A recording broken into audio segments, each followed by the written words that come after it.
A lot of young men took boxing up then. It was a popular sport, and it was just that it was a source of extra money as well. But Dad loved it. He loved the sport.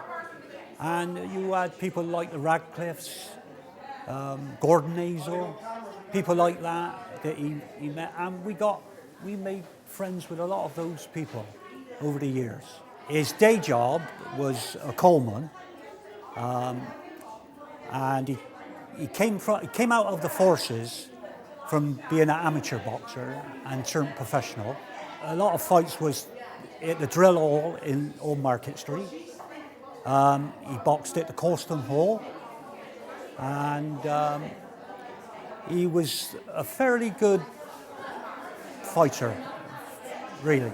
I mean, I've seen him box several times, and he won quite a few fights. But unfortunately, obviously, later in life, he had to retire. When I was around about 10 years of age, he came out of retirement because there was a charity thing on at Bristol Speedway, and they rigged up the ring for this particular fight. But unfortunately, one of the boxers had to retire because he through ill health. So Dad stepped in at a minute's notice, and of course, he hadn't boxed for several years. He only lasted, I'm afraid, one round because the fellow that he was boxing was quite a tall fellow.